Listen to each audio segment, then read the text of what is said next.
10 Aralık 1948'de İnsan Hakları Evrensel Beyannamesi ve Dünya İnsan Hakları Günü ilan edildi. Şunu söyleyebiliriz ilk başta. Gerçekten bu İnsan Hakları Evrensel Beyannamesi ismen var olup da maalesef hükmen var olmayan kararlar. Biz bunu söylüyoruz. Yani bugün baktığınız zaman İslam coğrafyalarında, tabii ki özelde de bizim için önemli olan Kudüs'te yaşanan birçok işte ihlaller, işte katliamlar, hatta soykırımlar diyebiliriz, işgal. Zaten İnsan Hakları Evrensel Beyannamesi'nin hiçbir şekilde hükmünün olmadığının en büyük göstergesi ve kanıtı. Bir de şu taraftan bakmak istiyorum ben olaya. 10 Aralık Dünya İnsan Hakları Günü Evrensel Beyannamesi diyoruz. 9 Aralık, tesadüfe bakın ki 9 Aralık 1948 aynı şekilde İngilizlerin Kudüs'ü işgal ettiği gün. Yani bu bizim için aslında anlam veremediğimiz bir tesadüf, bir tevafuk da diyebiliriz. Yani 9 Aralık'ta Kudüs tamamen Osmanlıların elinden çıkıyor ve 10 Aralık'ta da insan hakları ilan ediliyor. Tabii ki Batı tarafından bu haklar manipüle ediliyor diyebiliriz. Şöyle ki aslında bu ihlaller Batı'dan sadece görülüyor, duyuluyor ama hani deriz ya, kör, sağır ve dilsiz bir şekilde olaylara bir bakış açısı var. Bugün mesela Batı'da yaşanan en ufak bir olaya Batı dünyası ile beraber aslında buna mecbur edilen diğer ülkeler de destek verdiği halde gerek işte İslam coğrafyalarında gerekse işte Filistin ve Kudüs'te yaşanan aslında ihlallerin hiçbirine maalesef dünyanın hiçbir yerinden, hatta İslam dünyasından baktığınız zaman da maalesef hani eleştirmek değil ama üzücü bir olay da var. Yani izleyip işte sadece bir takım şeyleri dillendirmekle değil ama icraat noktasına gelindiği zaman hiçbir şekilde icraat görmüyoruz. Yani bugün mesela bizim Türkiye'de işte İnsan Hakları Evrensel Beyannamesi'nin 32 maddesini biliyor insanlarımız. Oraya baktığınız zaman da işte haksız yere tutuklamalardan tutun, işte izzet, bir insanın kişiliğine, şahsına, işte izzet şerefine hiçbir şekilde haksız yere dokunulamayacağı, vatanından alıkonamayacağı, işte toprakların ilhak edilemeyeceği gibi maddeler olmasına rağmen aslında tamamen orada yer alan maddelerin hepsinin aksinin yaşandığını görüyoruz. Özellikle Kudüs ve Filistin'de. Birleşmiş Milletler'in birebir orayı işgal edenleri muhatap aldığı bir durum söz konusu zaten biliyorsunuz. Hatta Birleşmiş Milletler özellikle mesela Kudüs işgal edildiği zaman işte İsrail tarafından işgal edildiği zaman onlara özellikle bu maddelerin yani önlerine konup işte hiçbir şekilde sizin şu maddelere uymanız gerekir dediği halde hiçbir şekilde uymuyorlar zaten. Az önce örneğini verdiğimiz gibi dedik yani mesela orada yaşayan vatandaşların eşit haklara sahip olma gibi bir durumu yok. Hiçbir şekilde kendi vatandaşı gibi görmüyor. Ve zaten herhangi bir kimliğe sahip değiller. Herhangi bir kimliğe sahip değiller.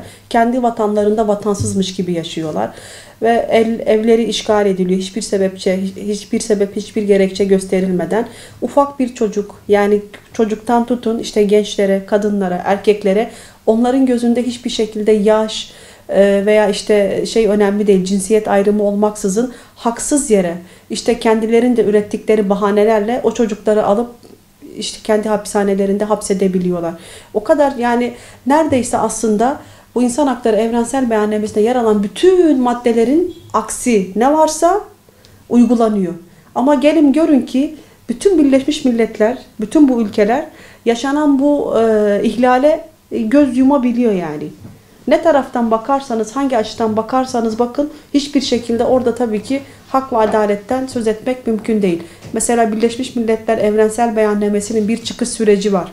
Bu süreçte toplumlara sürekli ne anlatıldı? İşte Yahudi soykırımı, Yahudi katliamlarının yani olayları, işte bu olayları toplumun önüne sürerek daha doğrusu bunları anlatarak işte ortaya çıkardıklarını söylediler. Ondan sonra İkinci Dünya Savaşı'ndan sonra ne yapıldı? Evrensel Beyannamenin maddeleri çıktı. Ki İsrail'in ilk Cumhurbaşkanı bu evrensel maddeler yazıldığı zaman o komisyonda kendisi yer almış. Yani yer alan biriydi. Yer aldığı halde görüyoruz ki şu an gelinen ve yaşanan ortam hiçbir şekilde az önce de söylediğimiz gibi ismen var olup ama maalesef cismen var olmayan bir hak günü. Ve zaten biz şuna da ben karşıyım kendi şahsım olarak açıkçası. Bir takım işte özel günler belirleyerek işte bunları sadece o özel günlerde dinlendirerek bunları konuşarak değil. Biz gerçekten hak, hukuk, adalet işte insanı ilgilendiren ne varsa bunların sadece belli günlerde anılıp bugünlerde dillendirilmesi değil, ciddi anlamda icraata geçilmesi gerektiğini düşünüyoruz. Ve bizler elimizden geldiğince bunu dillendirmenin yanında da icraatlerimize dökmeye çalışıyoruz. Gerek oradaki kardeşlerimizin yaşadığı sıkıntıları kamuoyuna duyurmak olsun, işte farklı yollarla onlara destek olsun, elimizden ne geliyorsa biz yapıyoruz. Zaten Türkiye özellikle ülkemizin bu konuda hangi çizgide durduğu, nerede durduğu, hangi safta yer aldığı bellidir. Yani bugün kalkıp işte bir devlet başkanımızın orada çıkıp Filistin haritasını bütün Birleşmiş Milletler'e göstererek bana gösterin, bana söyleyin yani Filistin neresi, İsrail neresidir dediği halde orada oturumdaki insanların işte böyle bıyık altından gülmelerini gördük yani. Ve Türkiye olarak zaten biz bunu sürekli dillendiriyoruz ve sürekli de söylüyoruz. Artık lütfen bunlar sadece Batı toplumunu ilgilendiren olaylar olmaktan çıkıp orayı savunuyormuş gibi yani sadece bu haklar oranın muhatabıymış gibi uygulanmasını artık biz istemiyoruz ve gerçekten buna millet olarak da hani bir Müslüman olarak da bizlerin tahammülü yok artık. İslam ülkelerinin arasında maalesef bir ittifak yok. Birlik beraberlik söz konusu değil. Birlik beraberlik kavramının ciddi anlamda oluşabilmesi için öncelikle samimiyet önemli. Yani siz kendi içinizde bir takım şeyleri gerçekten hazmedip kendi gerçeklerinizle yüzleştiğiniz zaman zaten o birlik beraberlik ortamını sağlayacaksınız. Mesela sürekli söyleriz yani hep böyle bir söylemdir. Dünya üzerinde Müslümanlar mı daha çok, Yahudiler mi daha çok diye. Burada kitle olarak büyük bir hacim büyük bir şey var. Burada maalesef az bir kitle var. Ama gücü kimin elinde tuttuğu önemli. Yani o küçük kitlerin arkasında kimler var? Kimler destek veriyor? Zaten biz bunun farkına vardığımız zaman bizim cismen de işte hacim olarak, sayı olarak dünya Müslümanlarının karşısında hiç kimse duramayacak yani.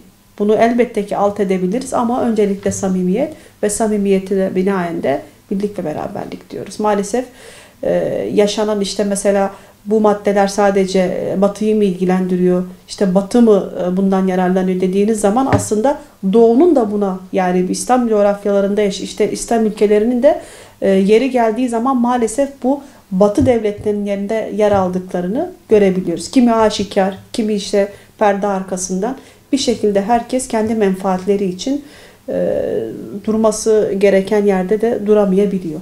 Dünya İnsan Hakları Günü'nde bizim Filistin ve Kudüs özelde olmak üzere ayrıca işte diğer ülkelerde de yaşanan ihlalleri hiçbir şekilde göz ardı etmememiz lazım. Bugün baktığınız zaman Suriye'de, işte Bangladeş'te, Arakan'da, işte Pakistan'da, Irak'ta birçok ülkede yine aynı şekilde insan hakları ihlali yapılıyor. Hatta işte Afrika'da da diyebiliriz. Bunları da bizim her zaman gündemimizde tutup ve gerçekten İnsan Hakları Evrensel Beyannamesi'nin ilanı ile birlikte orada yer alan maddelerin bütün bu coğrafyalarda uygulanması gerektiğini de vurgusunu yapmak istiyoruz ayrıca.